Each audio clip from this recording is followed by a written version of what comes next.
Assalamu alaikum wa rahmatullahi ta'ala wa barakatuh. Dans cette partie, on va voir un exemple de l'ASP.NET.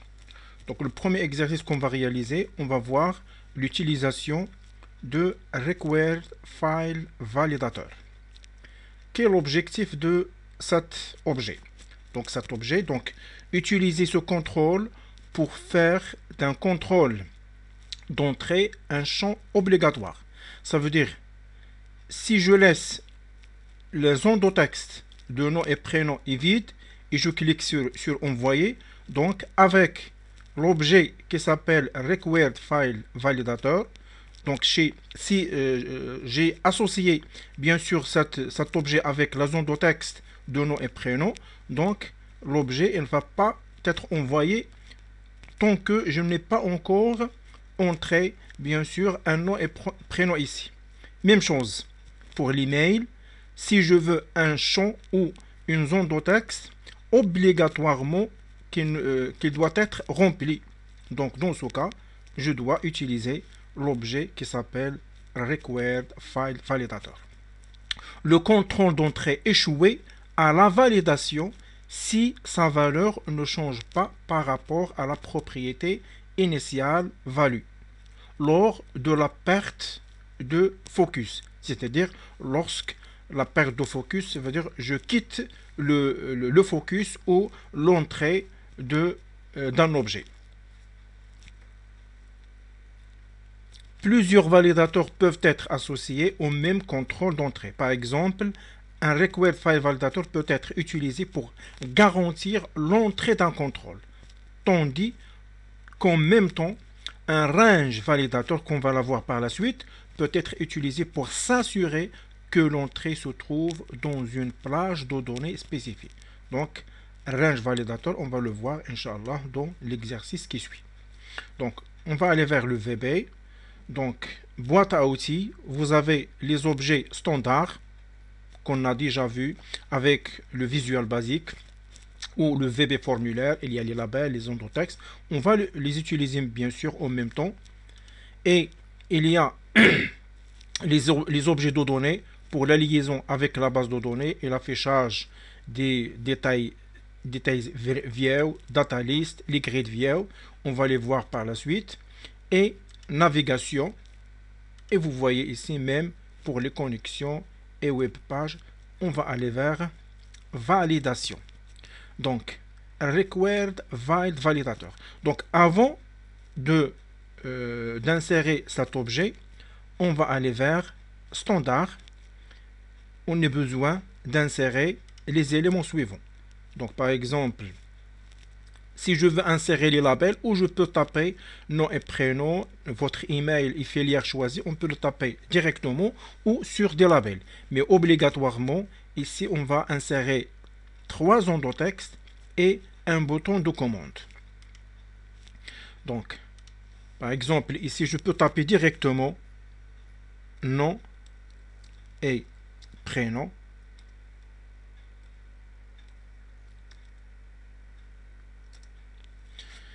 Et deuxième objet, votre email, ou deuxième texte, votre email. Et troisième texte, c'est filière choisie.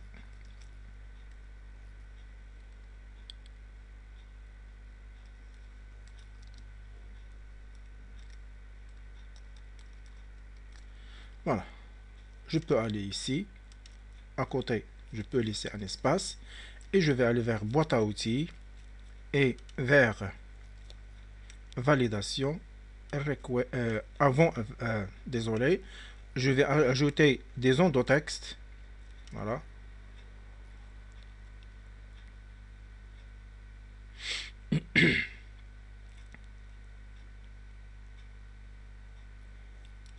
Donc le premier objet, ça prend du temps, mais pour les autres, il ne va pas prendre assez de temps. Donc, je peux laisser un espace. Voilà. Et boîte à outils, même chose, zone de texte. Et même chose, un espace. Et troisième zone de texte. donc un autre objet, donc c'est bouton de commande, soit en bas, soit de côté. Donc je vais l'insérer ici en bas, un bouton de commande. Donc, voilà. Et à côté de chaque zone de texte, je vais insérer Required File Validator. Required File Validator. Et même chose, Required File Validator. Donc voilà, vous avez trois zones de texte, textbox 1 et textbox 2 et textbox 3. Et 3 Required File Validator.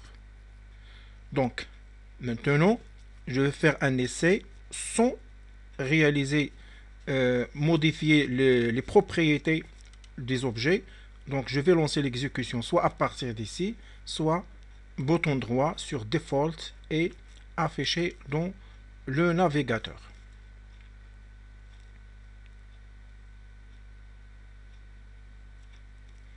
Donc, vous avez une erreur. Où est-il? Parce que les required, il dit que la propriété control to validate de required file validator ne doit pas être vide. C'est obligatoirement, on va la remplir. Donc, dans ce cas, parce qu'il existe plusieurs propriétés pour chaque objet, donc on va la voir. Donc ici, cette required file validator, je dois la relier avec la zone de texte équivalent. Même chose deuxième avec la zone de texte. Donc, soit je laisse une étoile, comme ça, soit je tape un texte. Donc, on va modifier les propriétés. Donc, dans ce cours, vous trouvez ici trois labels, où moi j'ai tapé directement le texte sans label, et trois zones de texte, bouton de commande. Donc, pour les Required File Validator, vous avez les propriétés essentielles, c'est comment attacher le Required File Validator avec un contrôle et error message et bien sûr le texte. Donc trois propriétés essentielles. Donc Required File Validator, le premier nom par défaut c'est Required File Validator 1. Deuxième objet qui est obligatoire, control to validate, ça veut dire quel est le contrôle qui va valider. Donc vous avez trois contrôles. Donc le premier c'est textbox 1 équivalent c'est à côté.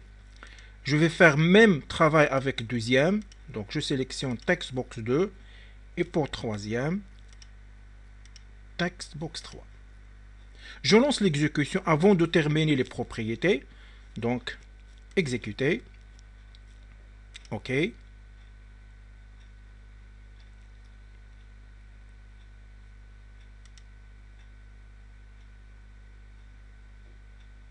Donc voilà, bouton de commande. Si je clique sur le bouton, donc voilà, il a affiché le message Required File Validator. Ça veut dire ça comme un message d'erreur. Donc il n'y a pas d'envoi. Essayez de voir cet bouton d'actualisation. Donc ça ne marche pas. Ça veut dire même. Donc maintenant, quand je vais taper un texte, par exemple, Ali, Ali. Donc, vous voyez ici, se disparu automatiquement. Votre email, donc ali, gmail.com. Je quitte, donc se disparu automatiquement. Filière, par exemple, c'est TSDI 2. Ou la filière TSDI. Donc, je quitte le focus, automatiquement se disparu. Maintenant, essayez de voir ici, bouton. Donc, il y a l'envoi de message. Donc, il n'y a pas d'erreur. Si je laisse une zone vide, donc affichage de message.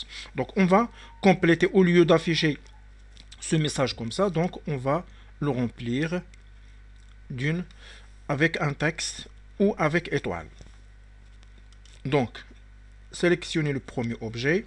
Donc, contrôle to validate. Et après, vous avez error message. Donc, par exemple, je vais taper champ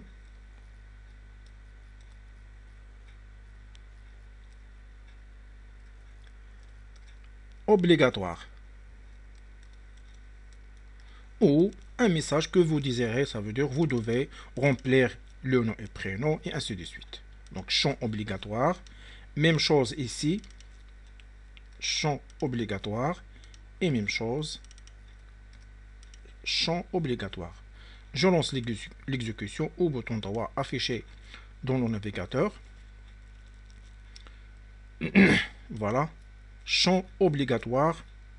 Ça s'affiche automatiquement. Donc, ici, à l'ali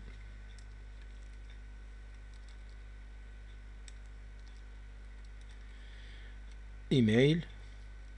Même si je tape un champ qui ne correspond pas aux emails essentiels, donc on va voir par la suite comment vérifier même l'email. Donc je tape ici un texte quelconque, même un champ qui ne contient pas arrobas et tout ça. Donc c'est TSDI. Et voilà. Donc, où je peux remplacer ce champ erreur de message avec une étoile. Donc je vais chercher texte. Donc texte, je vais taper étoile. Donc voilà. Étoile. Étoile. Donc dans ce cas, donc j'exécute.